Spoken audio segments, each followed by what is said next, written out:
Once married, she would come under the power of her husband, and the jurisconsults would say that she was under his manus, meaning she was in the same position as his daughter. The woman always had a master who had the right of life and death over her, and yet she was never treated like a slave. She was equal in dignity to her husband, and was called the mother of the family, just as her husband was called the father of the family. She was the mistress of the house, and he was the master. She would give orders to the slaves, charging them with all the heavy tasks, such as grinding the grain, making bread, and cooking. She would sit in the seat of honor, spin and weave, apportion work to the slaves, watch the children, and direct the house. She was not excluded from associating with the men, like the Greek woman. She would eat at the table with her husband, receive visitors, go into town to dinner, and appear at public ceremonies, the theatre, and even the courts. However, she was ordinarily uncultured, and the Romans did not care to instruct their daughters. The quality they most admired in a woman was gravity, and on her tomb they would write by way of eulogy, "She kept the house and spun linen." The young in Rome are treated as possessions of their fathers. If the father so chooses, he may abandon the child in the street. However, if he decides to keep the child, it is raised within the household. Girls are taught to spin and weave under the guidance of their mothers and remain in the family home until they are married. Boys, on the other hand, accompany their fathers to the fields and are trained in the art of warfare. Artistic pursuits are not valued by the Romans, and children are taught only the basics of reading, writing, and arithmetic. They are raised to be disciplined, reserved, and obedient. The head of the household is known as the pater familias, or the father of the family. He is the owner of the estate, the priest of the ancestral cult, and the ruler of the household. He holds complete authority over his household, with the power to reject his wife, disown his children, and even sell them into slavery. All possessions and earnings of his wife and children belong to him, as they are not allowed to own property. In ancient Rome, the father of the family held immense power over his household. He had the ultimate authority, including the right to decide the fate of his family members. If any of them committed a crime, it was not the magistrate who punished them, but the father who judged them. In 186 BC, the Roman Senate passed a decree that imposed the death penalty for all those who participated in the cult of Bacchus. While the men were executed, the guilty women were left in the hands of their fathers. The Senate had to seek the father's permission to condemn their wives or daughters to death. The elder Cato famously declared that the husband was the judge of his wife. He had complete control over her, and if she committed any wrongdoing, he could punish her as he saw fit. If she drank wine or was unfaithful, he could even condemn or kill her. When Catiline plotted against the Senate, a senator discovered that his own son was involved in the conspiracy. The father had his son arrested, tried, and sentenced to death. The father's power lasted until his death, and his son was never free from it, even if he became a consul. When the father passed away, his sons inherited his power and became fathers of their own families. As for the wife, she could never attain freedom, and remained under the power of her husband's heir, even subject to her own son. Chapter 19. The Reign of the Kings. Legend has it that Rome was ruled by kings for 2.5 centuries. They not only knew the names and dates of death of each king, but also the life story of each one. According to tradition, there were 7 kings. Romulus, the first king, hailed from the Latin city of Alba, founded a settlement on the Palatine, and killed his brother for committing the sacrilege of leaping over the sacred furrows surrounding the settlement. He then formed an alliance with Tatius, a Sabine king. Later legends added that he established a quarter surrounded by a palisade at the foot of the hill city, where he welcomed all the adventurers who wished to join him. Numa Pompilius, the second king, was a Sabine. He organized the Roman religion and sought counsel from a goddess, the nymph Egeria, who lived in a nearby forest. The third king, Tullus Hostilius, was a warrior. He waged war against Alba, the capital of the Latin Confederation, and successfully conquered and destroyed it. Ancus Marcius, the fourth king, was Numa's grandson. He constructed a wooden bridge over the Tiber and founded the port of Ostia, which facilitated commerce up the river to Rome. The last 3 kings were Etruscans. Tarquin the Elder expanded Rome's territory and introduced religious ceremonies from Etruria. Servius Tullius organized the Roman army, admitting all citizens regardless of birth, and dividing them into centuries or companies based on wealth. The final king, Tarquinius Superbus, oppressed the great families of Rome. Some of the nobles conspired against him and successfully expelled him. From that point on, there were no more kings. The Roman state, or as they called it, the Commonwealth or res publica, was governed by two magistrates, the consuls, who were elected each year. It is difficult to determine the accuracy of this tradition, as it was formed long after the Romans began recording their history and contains many legends that cannot be fully accepted. In ancient times, the names of kings were thought to represent a particular race or class. The early history of Rome has been reconstructed in various ways, but the more effort put into it, the less agreement among scholars. Around the 5th century BC, Rome had two distinct classes of people, the patricians and the plebeians. The patricians were the descendants of the old families who had lived in the vicinity of the city for generations. They had the exclusive right to participate in religious ceremonies, hold office, and appear in the assembly of the people. They considered themselves the true people of Rome because their ancestors had founded the Roman state and bequeathed it to them. On the other hand, the plebeians were the descendants of foreigners and conquered peoples of nearby cities. Although they obeyed the government of Rome, they had no part in it. They did not practice the Roman religion nor participate in its ceremonies, and they were not allowed to intermarry with patrician families. They were known as the plebs, or the multitude, and were not considered part of the Roman people. The people and the plebs were like two distinct peoples, one of masters and the other of subjects. However, the plebeians were similar to the patricians. They served in the army at their own expense and risked their lives in the service of the Roman people. They lived on their own domains and were often wealthy and of ancient lineage. The only difference was that they were descended from a great family of some conquered Latin city, while the patricians were the scions of an old family in the conquering city. In ancient times, the prayers often included the formula, "For the welfare of the people and the plebs of Rome." Despite the strife between the patricians and plebeians, they were both integral parts of the Roman state. In the early days of Rome, the plebeians, feeling mistreated and undervalued, took up arms and withdrew to a nearby mountain, intent on breaking away from the Roman people. The patricians, alarmed by this move, sent Menenius Agrippa to negotiate with the plebeians. He told them the fable of the members and the stomach, which convinced the plebs to return to Rome. However, they made a treaty with the people, which granted their chiefs, known as tribunes of the plebs, the right to protect the plebeians from the magistrates of the people and to veto any measure against them. By uttering the word veto, the tribunes could halt any action, as religion forbade attacks on a tribune under penalty of being devoted to the infernal gods. The struggle between the two orders continued for 2 centuries, from 494 BC to about 300 BC. The plebeians, who were more numerous and wealthier, eventually emerged victorious.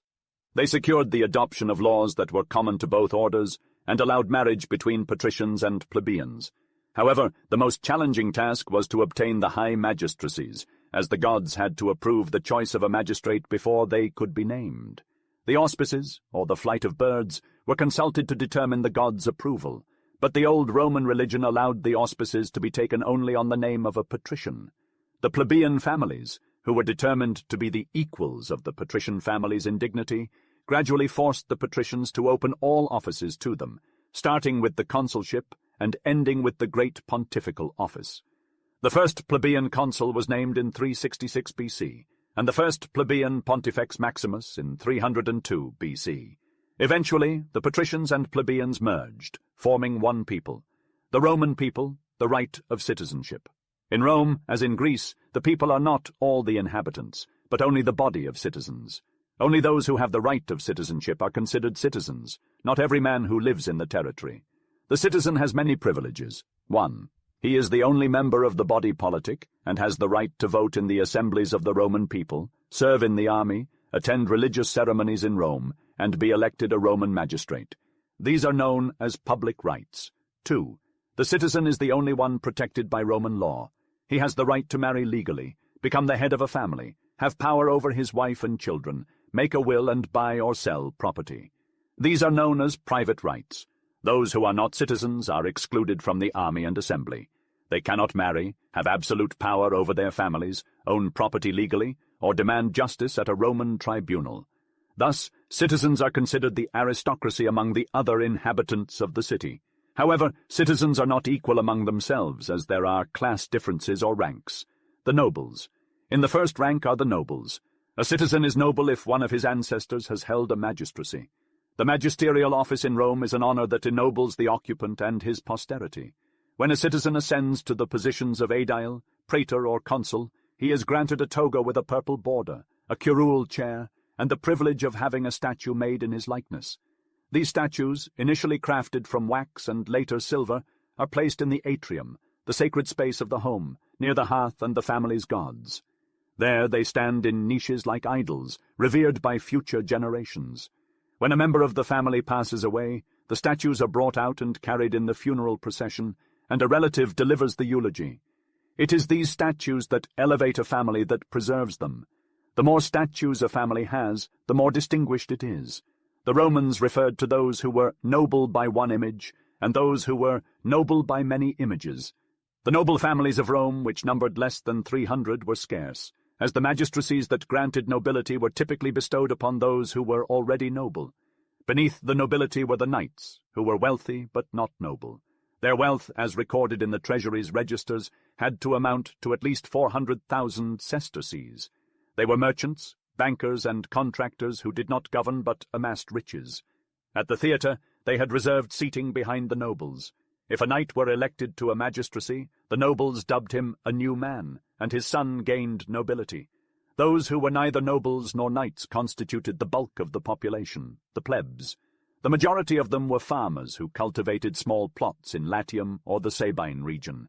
They were the descendants of the Latins or Italians who were subjugated by the Romans. Cato the Elder, in his book on agriculture, provides insight into their customs. Our ancestors, when they wished to praise a man, said, "A good workman, a good farmer." This compliment seemed the greatest of all. In the days of Rome, the backbone of the army was made up of hard-working, thrifty laborers. These folks were the ones who did the heavy lifting, and they were also the ones who had a say in who got elected to office. The nobles who wanted to be magistrates knew they had to win over these peasants, and they did so by seeking them out on the parade ground and shaking their hands.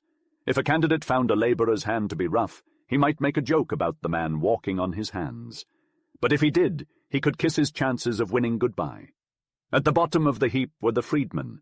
These were folks who had once been slaves, or whose parents had been slaves. Even though they were technically free, they still carried the stigma of their past, and they were not allowed to serve in the army. When it came time to vote, they had to wait until everyone else had had their say. The government of Rome was called a republic, which meant that it was supposed to be a thing of the people. The citizens were the ones who elected the magistrates, decided whether to go to war or make peace, and made the laws. The law was whatever the people said it was. Even after more than 500,000 people became citizens, they still had to go to Rome in person to exercise their rights. The people met in one place, the comitia. When the people gathered to vote, they were led by a magistrate. Sometimes they were called together by the sound of a trumpet, and they would gather on the parade ground, dividing themselves into groups. This was the comitia by centuries. Other times they would meet in the marketplace, dividing themselves into 35 tribes. Each tribe would then go into a separate area to cast their votes. This was the comitia by tribes. The magistrate would tell the people what they were voting on, and when they were done, they would go their separate ways. The people were in charge, but they were used to following their leaders. The magistrates held great power in Rome. Every year the people elect officials to govern them, and these officials are given absolute power. They are called magistrates, or masters. Lictors march before them, carrying a bundle of rods and an axe, symbols of their power to punish and execute. The magistrate presides over the popular assembly and the senate, sits in court, and commands the army. He is the master of everything. He can call the assembly and dissolve it at will, render judgments alone, and do as he pleases with the soldiers, even putting them to death without consulting his officers.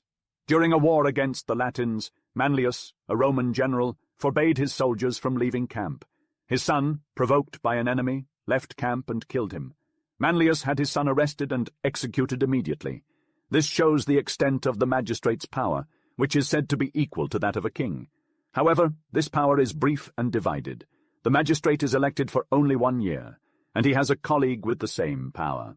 In Rome, 2 consuls govern the people and command the armies, as well as several praetors who serve as subordinate governors or commanders and pronounce judgments. There are also other magistrates, such as 2 censors, 4 aediles who supervise the public ways and markets, 10 tribunes of the plebs, and quaestors who care for the state treasure. The highest of all magistrates are the censors. They take the census every 5 years, which is the enumeration of the Roman people. All citizens must appear before them and declare their name, the number of their children and slaves, and the amount of their fortune under oath. This information is recorded in the registers. The censors also draw up the list of senators, knights, and citizens, assigning each person their proper rank in the city. They are responsible for the lustrum, a great ceremony of purification that occurs every 5 years. On this day, all the citizens of Rome are gathered on the Campus Martius, standing in formation like soldiers in battle. 3 times, a bull, a ram, and a swine are led around the assembly as expiatory victims. These animals are then killed, and their blood is sprinkled on the people. This ritual purifies the city and reconciles it with the gods. The censors hold the power of registration and rank citizens as they see fit. They can demote a senator by striking him from the Senate list, a knight by not registering him among the knights, and a citizen by not placing his name on the registers of the tribes. This power allows them to punish those they deem at fault, and reach those whom the law does not condemn. They have even been known to demote citizens for poor farming practices and for owning an expensive carriage. They have demoted senators for possessing 10 pounds of silver and for divorcing their wives. This overbearing power is known as the supervision of morals, and makes the censors the masters of the city. The Senate is made up of approximately 300 individuals appointed by the censor.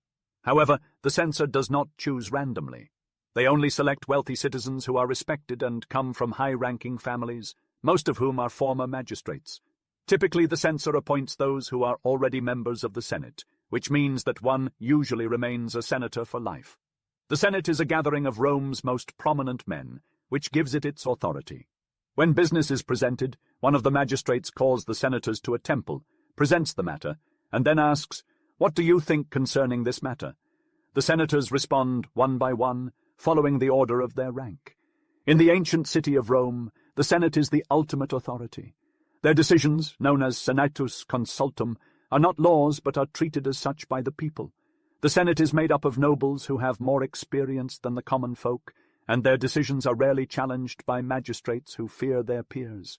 The Senate regulates all public business, from declaring war to fixing the budget. The people ratify these decisions, and the magistrates execute them. In 200 BC, the Senate decided on war with the king of Macedon, but the people were afraid and refused to approve it. The Senate then ordered a magistrate to give a more persuasive speech, and the people voted for war. In Rome, the people reigned, but the Senate governed, much like the king in England.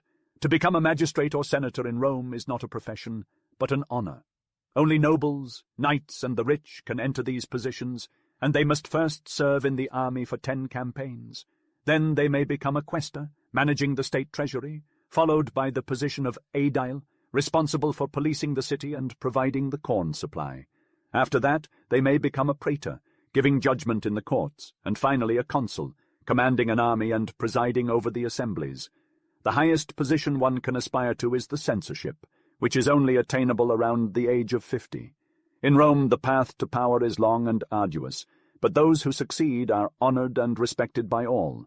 The same man, therefore, has been a financier, administrator, judge, general, and governor before attaining the original function of censor, which involves the political distribution of the Roman people. This sequence of offices is known as the Order of Honors. Each of these roles lasts only 1 year, and to ascend to the next one, a new election is necessary. In the year preceding the election, one must continuously show oneself in the streets, circulate, as the Romans say, hence the word ambition, and solicit the votes of the people. During this entire time, it is customary to wear a white toga, which gives the very sense of the word candidate or white garment. Chapter 20. Roman Conquest and the Roman Army. In order to serve in the Roman army, one must first be a Roman citizen. It is necessary to have enough wealth to equip oneself at one's own expense, as the state does not provide any arms to its soldiers. Until 402 BC, it did not even pay them. Therefore, only citizens who are provided with at least a small fortune are enrolled. The poor, known as the proletariat, are exempt from service, or rather, they have no right to serve. Every citizen who is rich enough to be admitted to the army owes the state 20 campaigns. Until these are completed, the man remains at the disposition of the consul, from the age of 17 to 46. In Rome, as in the Greek cities, every man is at once a citizen and soldier. The Romans are a people of small proprietors disciplined in war, the levy. When there was a need for soldiers, the consul ordered all citizens qualified for service to assemble at the capital. There the officers elected by the people chose as many men as necessary to form the army. This was the enrollment, which the Romans called the choice. Then came the military oath. The officers first took the oath, and then the rank and file. They swore to obey their general, to follow him wherever he led them, and to remain under the standards until he released them from their oath. One man pronounced the formula, and each in turn advanced and said, "I also." From this time, the army was bound to the general by the bonds of religion, legions and allies. The Roman army was initially called the legion, or levy. When the population increased, several legions were formed. The legion was a body of 4,200 to 5,000 men, all Roman citizens. The smallest army had at least one legion, and every army commanded by a consul had at least two. However, the legions constituted hardly half of the Roman army. All the subject peoples in Italy were required to send troops, and these soldiers, who were called allies, were placed under the orders of Roman officers. In the Roman army, the allies outnumbered the citizens of the legions. Typically, with 4 legions consisting of 16,800 men, there were also 20,000 archers and 40,000 horses from the allies.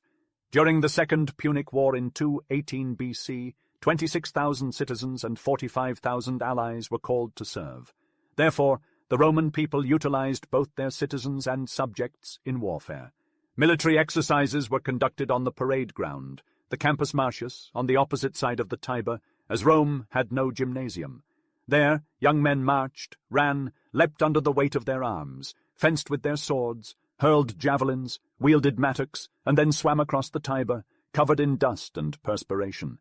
Even the older men and generals joined in with the young men, as the Romans never ceased to exercise. During campaigns, the men were not allowed to be unoccupied. They were required to take exercise at least once a day, and when there was no enemy to fight or entrenchment to erect, they were employed in building roads, bridges, and aqueducts. The Roman soldier carried a heavy burden, consisting of his arms, utensils, rations for 17 days, and a stake, totaling 60 Roman pounds. The army moved more rapidly as it was not encumbered with baggage. Each time a Roman army halted for camp, a surveyor traced a square enclosure, and the soldiers dug a deep ditch along its lines. The excavated earth was thrown inside, forming a bank that was fortified with stakes. The camp was thus defended by a ditch and a palisade. In this improvised fortress, the soldiers erected their tents, and the praetorium, the general's tent, was set in the middle. Sentinels mounted guard throughout the night, preventing the army from being surprised. The arrangement of forces. When facing the enemy, the soldiers did not form a solid mass like the Greeks. Instead, the legion was divided into small groups of 120 men, known as maniples, because they carried bundles of hay as standards. These maniples were arranged in a quincunx formation in 3 lines, with each separated from the neighboring maniple to maneuver separately.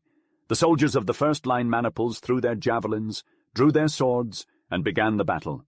If they were repulsed, they withdrew to the rear through the vacant spaces. The second line of maniples then marched to the combat. If it was repulsed, it fell back on the third line.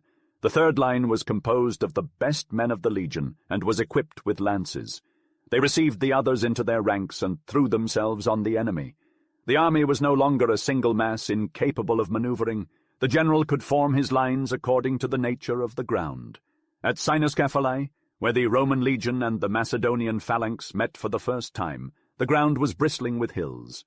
On this rugged ground, the 16,000 Macedonian hoplites could not remain in order. Their ranks were opened, and the Roman platoons threw themselves into the gaps and demolished the phalanx. Discipline. The Roman army obeyed strict discipline. The general had the right of life and death over all his men. The soldier who left his post or deserted in battle was condemned to death. The lictors bound him to a post, beat him with rods, and cut off his head. Alternatively, the soldiers may have killed him with blows of their staves. When an entire body of troops mutinied, the general separated the guilty into groups of 10 and drew by lot 1 from every group to be executed. This was called decimation. The others were placed on a diet of barley bread and made to camp outside the lines, always in danger of surprise from the enemy. The Romans never admitted that their soldiers were conquered or taken prisoners. After the Battle of Cannae, the 3,000 soldiers who escaped the carnage were sent by the Senate to serve in Sicily without pay and honors until the enemy should be expelled from Italy. The 8,000 left in the camp were taken by Hannibal, who offered to return them for a small ransom, but the Senate refused to purchase them. In the lands that were not yet fully under Roman control, the Romans established small garrisons of soldiers who founded towns that served as fortresses. These towns were called colonies, and the lands around them were divided into small domains and given to the soldiers. Despite being Roman citizens, the colonists remained obedient to Rome. Unlike Greek colonies, which often declared independence and even waged war against their mother cities, Roman colonies remained loyal. They were essentially Roman garrisons, stationed in the midst of enemy territory. Most of these military posts were in Italy, but some were located in other places, such as Narbonne and Lyon, which were once Roman colonies. To maintain control over these territories and to transport their armies over long distances, the Romans constructed military roads. These roads were built in straight lines and made of limestone, stone, and sand. They covered the entire empire. Even today, in a country like France, one can find traces of these ancient Roman roads.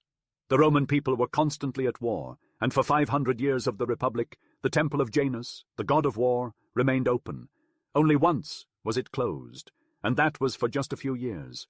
Rome had the strongest army of the time, and it eventually conquered all other peoples and overcame the ancient world. Rome began by subjugating its neighboring peoples, such as the Latins, followed by the smaller peoples of the south, including the Volscians, the Equians, and the Hernicans. Later it conquered the Etruscans and the Samnites, and finally the Greek cities. This was the most difficult and prolonged of Rome's conquests, beginning in the time of the kings and lasting for 4 centuries until 266.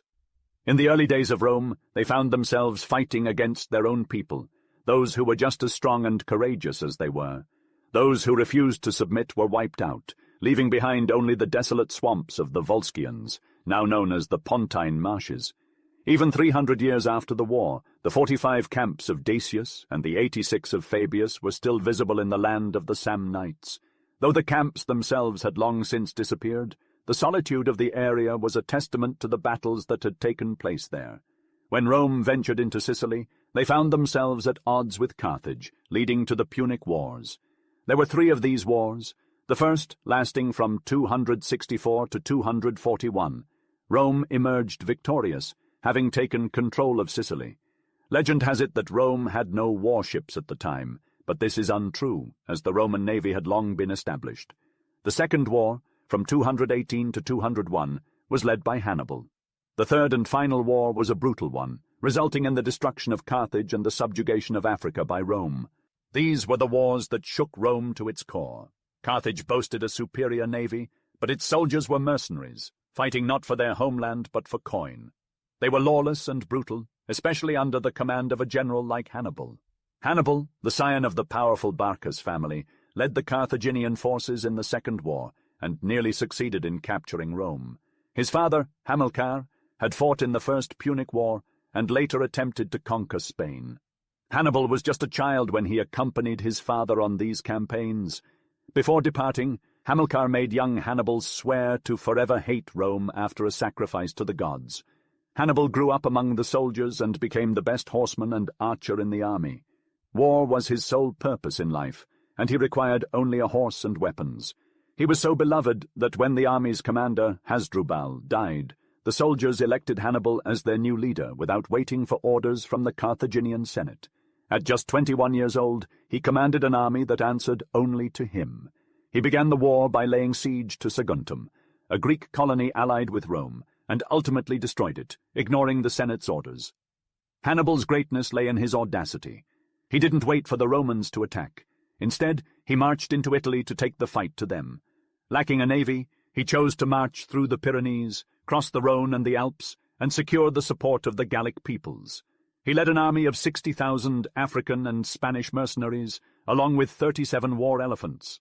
When a Gallic tribe tried to block his path at the Rhone, Hannibal sent a detachment to attack them from behind, while the bulk of his army crossed the river on boats and the elephants on rafts.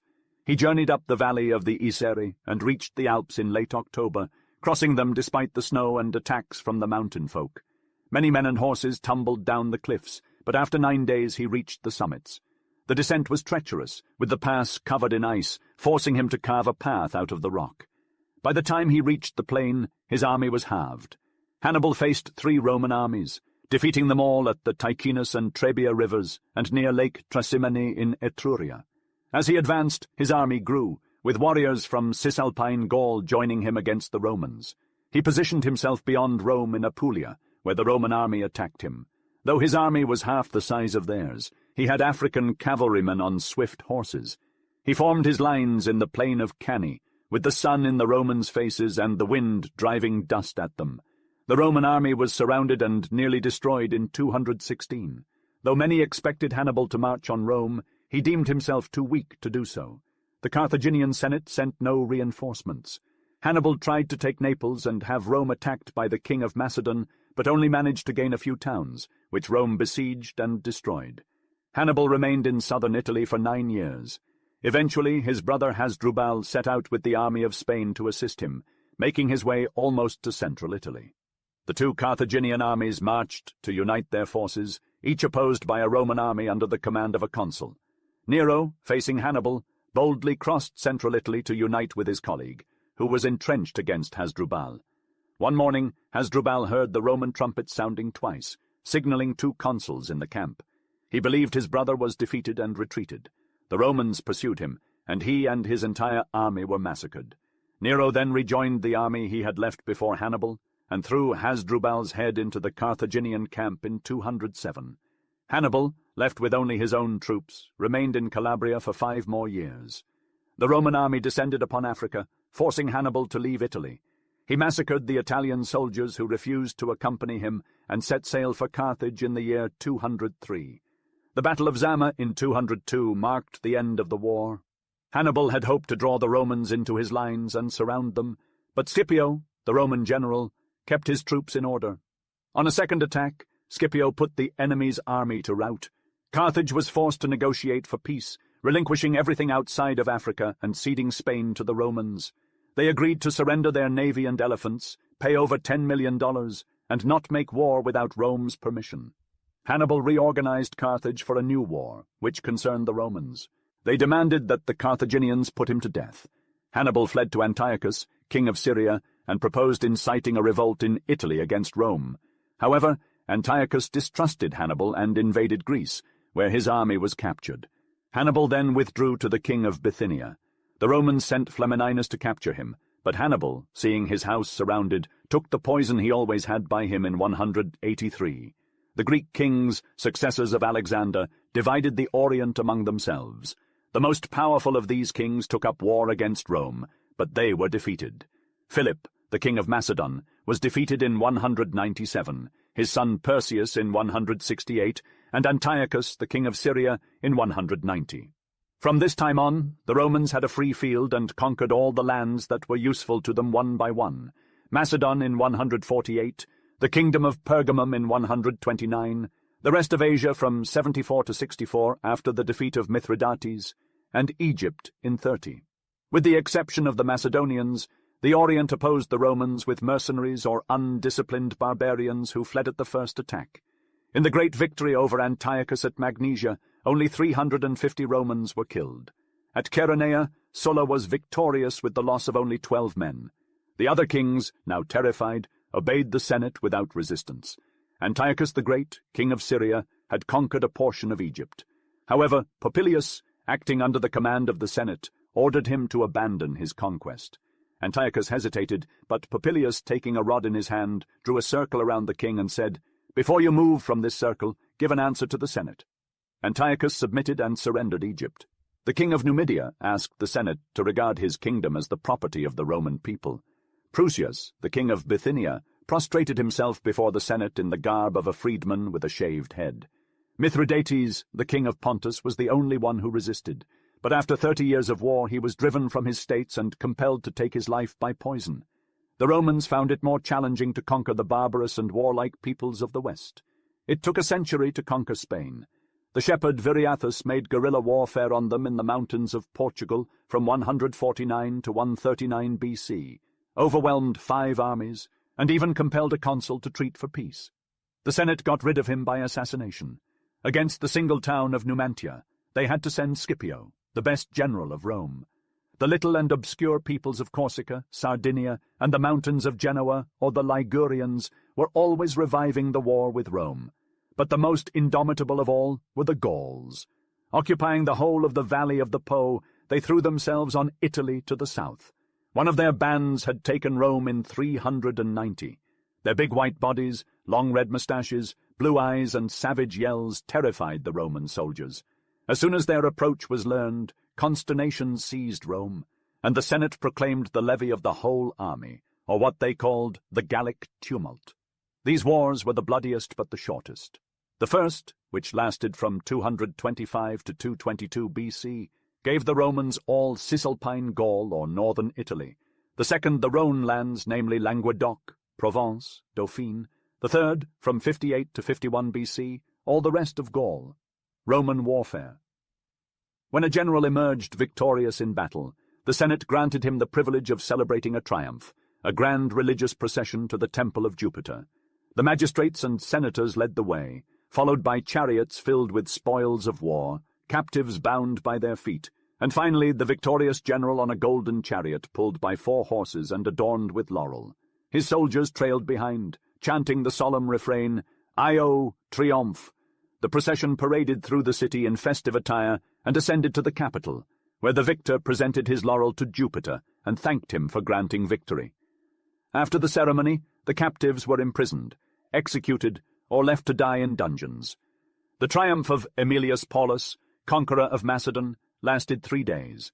The first day featured a procession of 250 chariots bearing pictures and statues. The second day showcased weapons trophies and 25 casks of silver, and the third day displayed gold vases and 120 sacrificial bulls. King Perseus walked at the rear, dressed in black and surrounded by his chained followers and 3 young children who begged for pity. In ancient times, the victor claimed everything that belonged to the defeated, including weapons, camp supplies, treasure, movable property, livestock, men, women, and children. In Rome, the booty did not belong to the soldiers but to the people. The prisoners were enslaved, and the property was sold, with the profits going to the public treasury. Thus, every war was a profitable enterprise. The kings of Asia had amassed enormous wealth, which Roman generals transported to Rome. The conqueror of Carthage deposited over 100,000 pounds of silver in the treasury, while the victor over Antiochus contributed 140,000 pounds of silver and 1,000 pounds of gold, not including the minted metals. The conqueror of Persia remitted 120 million sesterces. The allies of Rome were many, for in the ancient world there were countless kings, small peoples, and cities that despised one another. They never banded together to resist, and so Rome absorbed them one by one. Those who were not attacked remained neutral and apathetic, and often even joined forces with the Romans. In most of Rome's wars, she did not fight alone but had the aid of allies. Against Carthage, she had the king of Numidia, against the king of Macedon, the Aetolians, and against the king of Syria, the Rhodians. In the east, many kings proudly took on the title of ally of the Roman people. In countries divided into small states, some peoples called upon the Romans to help them against their neighbors, welcoming the Roman army, providing it with provisions, and guiding it to the borders of the enemy's land. Thus, in Gaul, it was Marseille that brought the Romans into the valley of the Rhone, and it was the people of autumn, the Aedui, who allowed them to establish themselves in the heart of the land. The Romans did not set out with the intention of conquering the world. Even after winning Italy and Carthage, they waited a century before subduing the Orient, which lay at their feet. They conquered, it seems, without a predetermined plan, simply because they all had an interest in conquest. The magistrates who led the armies saw conquest as a means of securing the honors of triumph, and the surest instrument for gaining popularity. The most powerful statesmen in Rome, Papirius, Fabius, the 2 Scipios, Cato, Marius, Sulla, Pompey, Caesar, and Crassus, were victorious generals. The nobles who made up the Senate benefited from the increase in Roman subjects, and they allied themselves with these subjects as governors to receive their homage and gifts. For the knights, that is, the bankers, merchants, and contractors, every new conquest was a new land to exploit. The people themselves profited from the spoils taken from the enemy. After the treasure of the king of Macedon was deposited in the public chest, taxes were finally abolished. As for the soldiers, as soon as war was waged in wealthy lands, they received immense sums from their generals, not to mention what they took from the defeated. The Romans conquered the world less for glory than for the profits of war. The Roman conquest and its effects. The Roman Empire was a vast dominion that extended from Spain to Asia Minor, encompassing all the lands around the Mediterranean. However, the conquered territories were not annexed, nor did their inhabitants become citizens of Rome. They were merely subjects under the domination of the Roman people, much like the Hindus are subjects of England today. When a people surrendered to Rome, they were expected to say, "We surrender to you the people, the town, the fields, the waters, the gods of the boundaries and movable property. All things which belong to the gods and to men we deliver to the power of the Roman people." This act made the Roman people the proprietor of everything the vanquished possessed, including their persons. Sometimes the inhabitants were sold into slavery, as Aemilius Paulus did with 150,000 epiros who surrendered to him. However, Rome usually left the conquered people with their liberty, but their territory became part of the domain of the Roman people. The land was divided into 3 equal parts. One part was returned to the people, but they had to pay a tribute in money or grain, and Rome reserved the right to recall the land at will. The fields and pastures were farmed out to publicans. Finally, part of the uncultivated land was given to the first occupant, and every Roman citizen had the right to settle there and cultivate it. Thus, the Roman conquest had a profound impact on the conquered peoples, who were forced to acknowledge the power of Rome and submit to its rule. However, it also brought about significant changes in land ownership and agriculture, which had lasting effects on the region. The agrarian laws of Rome caused great turmoil as they dealt with the public land. No Roman had the right to evict the current occupants, as the boundaries of these lands were considered sacred and could not be disturbed. The agrarian laws allowed the people to reclaim the lands of the public domain and distribute them as property to citizens. This was legally within their rights, as all of the lands belonged to the people. However, some citizens had been allowed to occupy these lands for centuries and had come to regard them as their own. They bought, sold, and bequeathed them, and taking them away would cause great harm to many people. In Italy, for example, the result would be the expulsion of all the people of a city. Augustus took away the land of the inhabitants of Mantua, including that of Virgil, who was able to regain his property through his poetic skills. The lands that were recovered were sometimes given to poor Roman citizens, but more often to old soldiers. Sulla gave land to 120,000 veterans at the expense of the people of Etruria. The agrarian laws posed a threat to all the subjects of Rome, and it was a benefit of the emperors that they were abolished. Chapter 21. The peoples of the conquered lands. The people of conquered lands were not granted Roman citizenship, but were instead considered strangers or peregrini, who remained subjects of the Roman Empire. They were required to pay tribute, including a tithe of their crops, a silver tax, and a capitation tax. They were also required to obey Romans of every rank. However, since the Roman people could not manage the provinces themselves, they sent a magistrate to govern in their stead. The area governed by a magistrate was known as a province, which means mission. By the end of the Republic, there were 17 provinces, 10 in Europe, 5 in Asia, and 2 in Africa. Many of these provinces were quite large, with Gaul being divided into only 4 provinces and Spain into only 2. Cicero once said, "The provinces are the domains of the Roman people." However, if the Roman people made all these peoples subjects, it was not for their benefit, but for their own. Their goal was not to govern, but to exploit. The proconsuls. To govern a province, the Roman people always appointed a magistrate, such as a consul or a praetor, who was finishing his term in office and whose authority was extended. Like a consul, a proconsul had absolute power and could exercise it as he pleased. He was the sole authority in his province, with no other magistrates to challenge his power, no tribunes of the people to veto his actions, and no senate to oversee him. He commanded the troops, led them into battle, and stationed them wherever he saw fit. He sat in his tribunal or praetorium, imposing fines, imprisonment, or death. He issued decrees that had the force of law. He was the embodiment of the Roman people and had complete authority over himself. Tyranny and oppression of the proconsuls. This governor, who faced no resistance, was a true despot. He arrested, imprisoned, beat, or executed anyone who displeased him. One Roman orator tells the story of a governor's whim. At last the consul came to Termini, where his wife took a fancy to bathe in the men's bath. All the men who were bathing there were driven out. The wife of the consul complained that it had not been done quickly enough, and that the baths were not well prepared. The consul had a post set up in a public place, brought to it one of the most eminent men of the city, stripped him of his garments, and had him beaten with rods. The governor of the province took as much money as he pleased, treating it as his personal property. He had plenty of ways to exploit it. He looted the treasuries of the cities, took statues and jewels from the temples, and demanded money or grain from the wealthy inhabitants. Because he could station troops wherever he pleased, the cities paid him money to keep the soldiers away. He could condemn people to death at will, so individuals paid him security money. If he demanded art or money, who would dare to refuse him? His entourage followed his lead, pillaging in his name and even under his protection. The governor was in a hurry to accumulate his wealth, as he had to make his fortune in 1 year.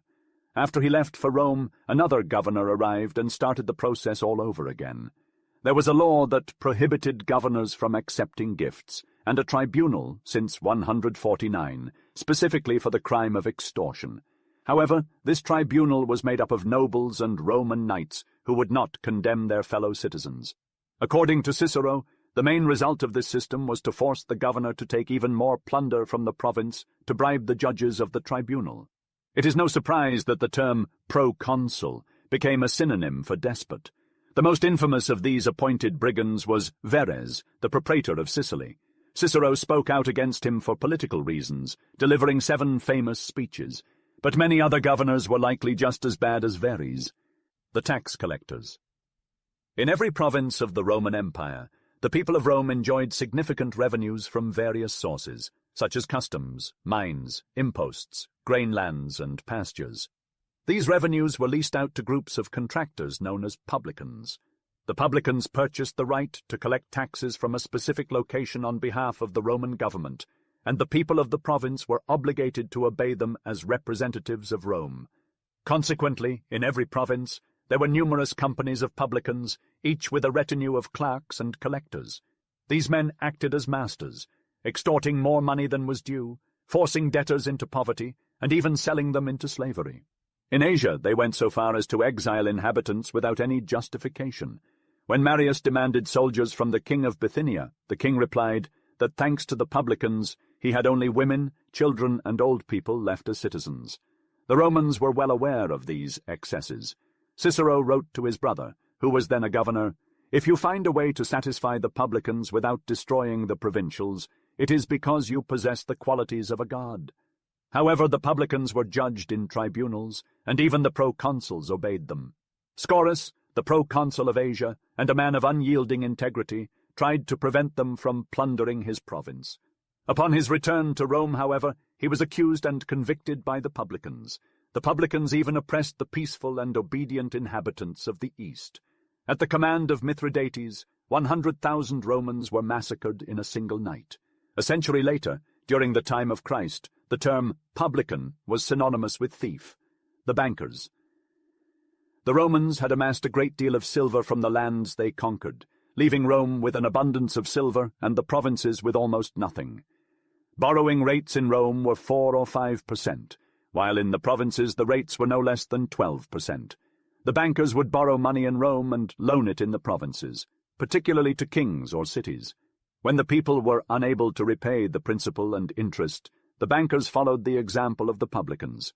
In 84 AD, the cities of Asia borrowed money to pay a massive war levy, and 14 years later, the interest alone had increased the debt to 6 times the original amount.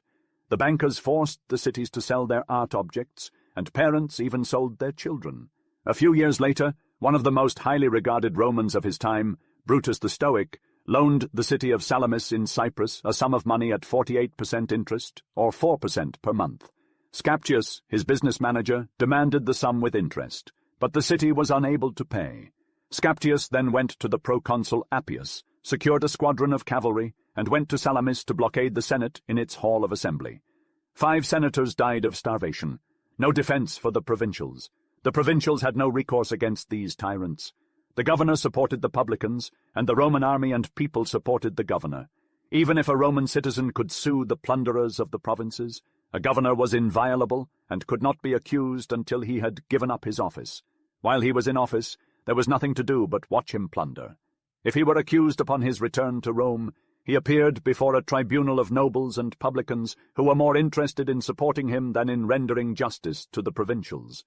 If, by chance, the tribunal condemned him, exile exempted him from further penalty, and he went to a city in Italy to enjoy his plunder. This punishment meant nothing to him, and was not even a loss. Consequently, the provincials preferred to appease their governor by submitting to him. They treated him like a king, flattered him, sent gifts, and erected statues of him. In Asia, they often built altars and temples for him and adored him as a god. Slavery existed since ancient times, and the Romans were no strangers to it. Whenever they won a war, they claimed every prisoner of war and every inhabitant of a captured city as their own. If they weren't killed, they were enslaved. This was their right, and they exercised it to the fullest. The captives were considered part of the loot, and were either sold to slave merchants who followed the army, or auctioned off if taken to Rome. Thousands of captives, both men and women and children born to slave mothers, were sold as slaves after every war. The conquered peoples were the primary source of the slave supply for the Romans. The slaves were regarded as property and not people. They had no rights, could not be citizens, could not own property, and could not be husbands or fathers. Slave marriages were considered taboo, and the masters had complete control over their slaves. They could send them anywhere, make them work beyond their strength, ill-treat them, beat them, torture them, and even kill them without being held accountable. The slaves had to submit to their masters' whims, and the Romans believed that they had no conscience and were only meant to obey blindly. If a slave resisted or fled, the state would assist the master in subduing or recovering them. Anyone who gave refuge to a fugitive slave was liable to be charged with theft. Slaves outnumbered free men by a considerable margin. Wealthy citizens owned between 10,000 to 20,000 slaves, and some had enough to constitute a real army.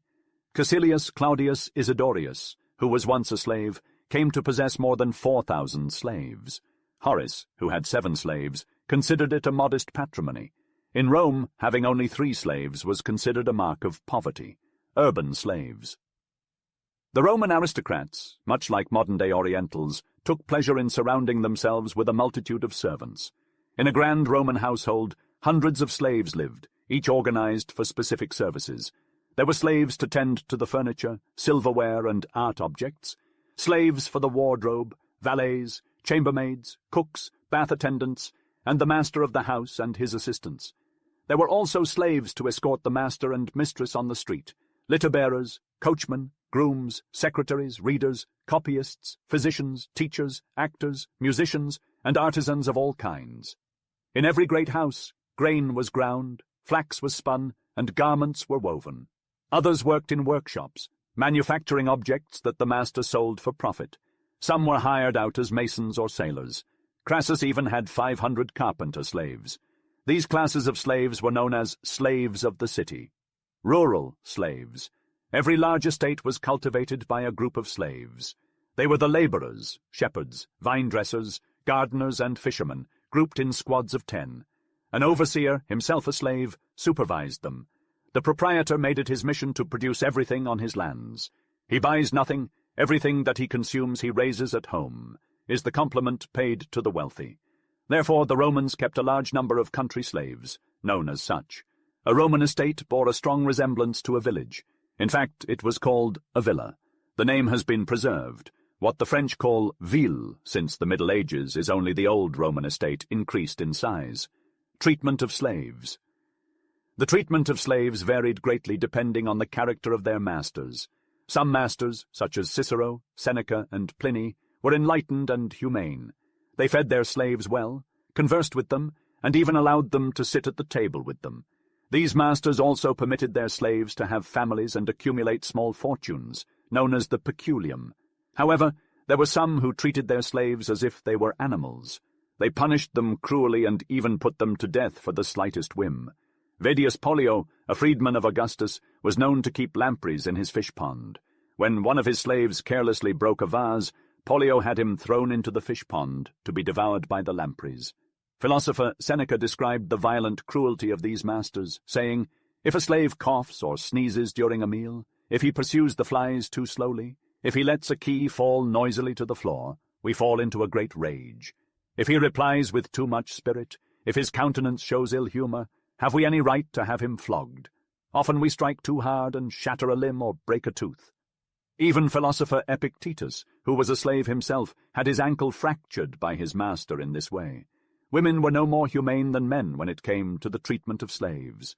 Ovid once paid a compliment to a woman, saying, "Many times she had her hair dressed in my presence, but never did she thrust her needle into the arm of the serving woman." Public opinion did not condemn these cruelties. Juvenal wrote about a woman who was angry at one of her slaves. "Crucify him," she said. "By what crime has the slave merited this punishment? Blockhead! Is a slave, then, a man? It may be that he has done nothing. I wish it, I order it, my will is reason enough." The law was as harsh as custom. Even in the 1st century A.D., if a master was killed in his own home, all of his slaves were put to death.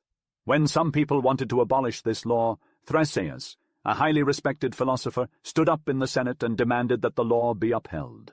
One of the most dreaded places for a slave was the ergastulum, an underground prison with narrow windows too high to reach. Slaves who had angered their masters were forced to spend the night there, and during the day they were sent to work with heavy iron chains.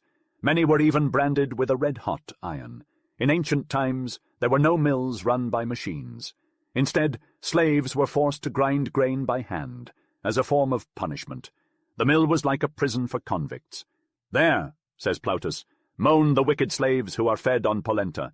There resound the noise of whips and the clanking of chains."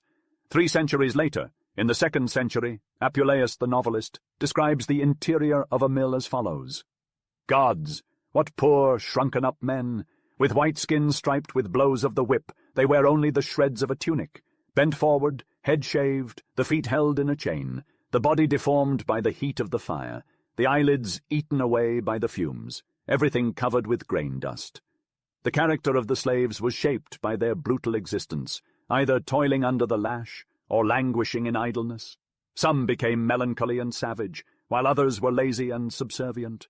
The most energetic among them even chose to end their own lives. As Cato the Elder observed, the slave's life was reduced to working or sleeping. Many lost all sense of honor, and their actions were deemed servile, or like those of a slave. The slaves themselves did not leave behind written accounts of their thoughts and feelings about their masters. However, the masters were acutely aware of the hatred that surrounded them. Pliny the Younger once remarked that the assassination of a master by his slaves at the bath was a constant danger. Another writer noted that more Romans had fallen victim to the hate of their slaves than to the tyranny of rulers. Slave revolts, known as the Servile Wars, erupted at various times, particularly in Sicily and southern Italy, where slaves were armed to guard herds. The most famous of these uprisings was led by Spartacus. A group of 70 gladiators escaped from Capua, seized a chariot loaded with weapons, and established themselves as a force to be reckoned with. Other slaves flocked to their banner, and soon they had an army. The slaves defeated 3 Roman armies sent against them, but Spartacus had a grander vision. He wanted to lead his followers across the entire Italian peninsula and return to his homeland of Thrace, where he had been captured and enslaved. However, the undisciplined ranks of the rebels were no match for the forces of Crassus, and they were ultimately crushed. All the revolutionaries were put to death.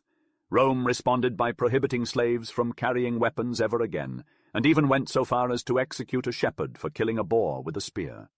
The path to citizenship. Rome was no stranger to cruelty, especially towards its subjects and slaves. However, unlike the Greek cities, Rome did not expel them. Instead, the alien could become a Roman citizen through the will of the Roman people. This favor was often granted, and sometimes even bestowed upon whole peoples at once. The Latins were made citizens in one fell swoop, followed by the Italians in 89, and the people of Cisalpine Gaul in 46. With these actions, all of Italy's inhabitants became the equals of the Romans. Slaves, too, could be granted freedom by their masters, and soon became citizens themselves. This is why the Roman people, gradually wearing themselves thin, were able to renew themselves through accessions from subjects and slaves. The number of citizens grew with each census, rising from 250,000 to 700,000. Unlike Sparta, the Roman city did not empty but rather replenished itself little by little with all those it had conquered. Chapter 22. Greek and Oriental Influence. The Romans gained a clearer understanding of the Greeks and Orientals after their conquests. Thousands of foreigners were brought to Rome as slaves, or came to make their fortune, establishing themselves as physicians, professors, diviners, or actors. Generals, officers, and soldiers lived in the midst of Asia, and the Romans gradually adopted the customs and new beliefs. This transformation began with the First Macedonian War in about 200 BC and continued until the end of the empire. Changes in religion. The Roman gods had only a slight resemblance to the Greek gods, even in name. However, in the majority of the divinities of Rome, the Greeks recognized or believed they recognized their own. The Roman gods had neither precise form nor history, making confusion easier. Every Roman god was represented in the form of a Greek god, and a history was made of the adventures of this god. The Latin Jupiter was confused with the Greek Zeus, Juno with Hera, Minerva, the goddess of memory, with Pallas, the goddess of wisdom, and Diana, the female counterpart of Janus, united with Artemis, the brilliant huntress. Hercules, the god of the enclosure, was assimilated to Heracles, the victor over monsters. Greek mythology insinuated itself under Latin names, and the gods of Rome found themselves transformed into Greek gods. The fusion was so complete that we have preserved the custom of designating the Greek gods by their Latin names. We still call Artemis Diana and Pallas Minerva. The Greeks had adopted an Oriental god, Bacchus, the god of the vintage, and the Romans began to adore him as well. The worshippers of Bacchus celebrated his cult at night and in secret. Only the initiated were admitted to the mysteries of the Bacchanals, who swore not to reveal any of the ceremonies. However, a woman dared to denounce the Bacchanalian ceremonies that occurred in Rome in 186 to the Senate. The Senate made an inquiry, discovered 7,000 persons, men and women, who had participated in the mysteries and had them put to death. In ancient Rome, the gods and goddesses of foreign lands were not only welcomed, but also revered. Oriental superstitions were rampant, and the Senate itself sought out the goddess Cybele during the war with Hannibal in 205. Her priests, dressed in Oriental fashion, followed her through the streets, playing fifes and cymbals and begging for alms. Chaldean sorcerers also found their way to Italy, and even the great generals of Rome consulted them. Martha, a prophetess from Syria, offered victory over the barbarians to the Senate during the Cimbri invasion of 104. Although they drove her out, the Roman women brought her to the camp, and Marius, the general-in-chief, kept her by his side until the end of the war. Sulla, too, was guided by the goddess of Cappadocia on his journey to Italy. Despite the prevalence of such beliefs, there were also skeptics who scoffed at the old religion. Carneades, an Athenian ambassador, spoke publicly in Rome, drawing crowds of curious youth. The Senate eventually ordered him to leave the city, but philosophers continued to teach in Athens and Rhodes, attracting Roman students seeking knowledge. In fact, in the 3rd century BC, a Greek named Euhemerus wrote a book to prove that the gods were merely deified ancient men, and Jupiter himself had been a king of Crete. This book was successful and even translated into Latin by the poet Ennius. The nobles of Rome often mocked their gods, yet still maintained the cult of the old religion. Thus, Roman society was both superstitious and skeptical for over a century. The ancient Romans were known for their diligence in farming, fighting, and religious practices. They held the ideal of the grave man, exemplified by figures such as Cincinnatus, who was offered the dictatorship while ploughing his fields, and Fabricius, who owned only a silver cup and salt cellar. Curius Dentatus, conqueror of the Samnites, famously refused a bribe, stating that he preferred commanding those who had gold to having it himself. These anecdotes, whether true or not, represented the values of the ancient Romans. As customs began to change, one man stood out for his adherence to the customs of the fathers, Cato the Elder. Born in 232 in the village of Tusculum, Cato worked as a laborer in his youth before joining the army at age 17 to fight in the campaigns against Hannibal. Despite his lack of noble birth, Cato became popular for his energy, honesty, and austerity. He rose through the political ranks, serving as quaestor, aedile, praetor, consul, and censor. Like the old Romans, he was known for his stern and honest demeanor. As quaestor, he even challenged the expenses of the consul, Scipio, who replied that he had no need for such an exacting quaestor.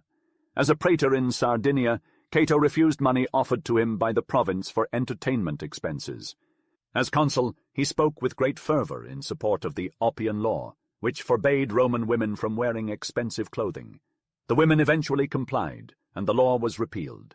Cato was then sent to lead the army in Spain, where he conquered 400 towns and amassed a great fortune, which he deposited in the public treasury. Before leaving, he even sold his horse to save on transportation costs. As censor, Cato removed many prominent individuals from the Senate list due to their extravagant spending. He also levied high taxes on women's clothing, jewelry, and transportation, taxing them at 10 times their value. After being granted a triumph, Cato returned to the army in Macedonia as a regular officer. Throughout his life, Cato battled against the new type of noble who were extravagant and refined. He particularly criticized the Scipio family, accusing them of misusing state funds. In return, he was sued in court 44 times, but was always acquitted. At his farm, Cato worked alongside his slaves, ate with them, and even punished them with his own hand when necessary. In his book on agriculture, written for his son, he recorded all the traditional sayings of the Roman peasantry. He believed it was his duty to become wealthy, stating that a widow can decrease her property, but a man ought to increase his. He who gains more than he inherits is worthy of fame and blessed by the gods. When he found that agriculture was not profitable enough, Cato invested in merchant ships. He joined forces with 50 others, and together they built 50 commercial ships, sharing the risks and profits equally. Cato was a hard worker, a skilled soldier, and an opponent of luxury, always eager to increase his wealth. He was the epitome of the old-fashioned Roman. The new ways. In contrast to their ancestors, many Romans, particularly the nobles, were fascinated by and emulated foreigners. Leading the way were the generals who had first-hand experience of Greece and the Orient, Scipio, who defeated the king of Syria, Flamininus and Aemilius Paulus, who conquered the kings of Macedon, and later Lucullus, who defeated the king of Armenia. They were appalled by the crude and vulgar lifestyle of their forebears, and adopted a more luxurious and pleasurable way of life. Gradually, all the nobles and the wealthy followed their lead. 150 years later, in Italy, all the great lived in Greek or Oriental fashion, Oriental extravagance. In the East, the Romans found inspiration in the royal successors of Alexander, who possessed vast wealth. All the treasure that was not used to pay mercenaries was squandered by the court. These Oriental kings indulged their vanity by flaunting gleaming robes, precious stones, silver furniture, and golden plates, and by surrounding themselves with a multitude of useless servants, throwing money to the people who gathered to admire them. The Romans, who were very vain and had a taste for art but lacked refinement, enjoyed this type of luxury. They cared little for beauty or comfort and only thought of ostentation.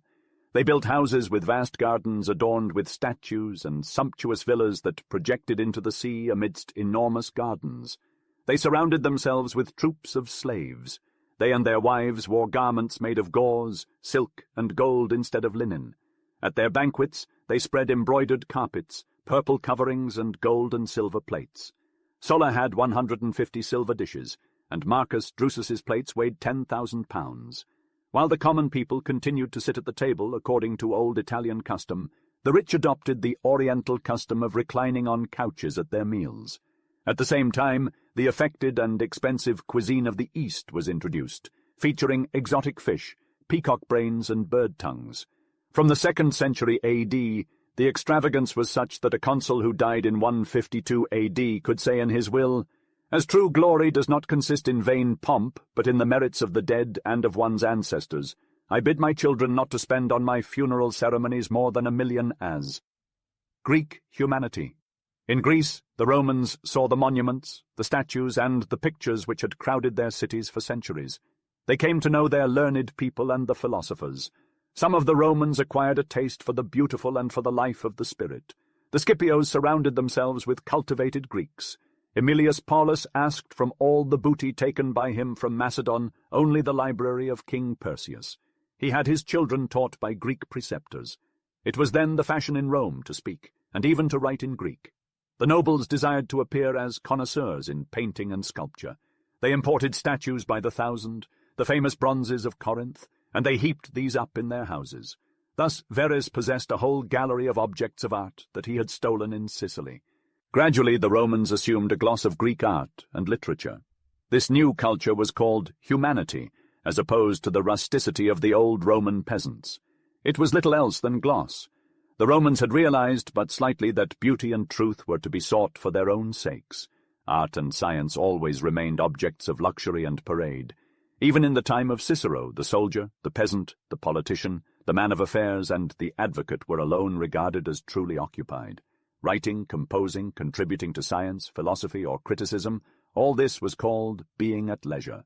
Artists and scholars were never regarded in Rome as the equals of the rich merchant. Lucian, a Greek writer, said, "If you would be a Phidias, if you would make 1,000 masterpieces, nobody will care to imitate you, for as skillful as you are, you will always pass for an artisan, a man who lives by the work of his hands."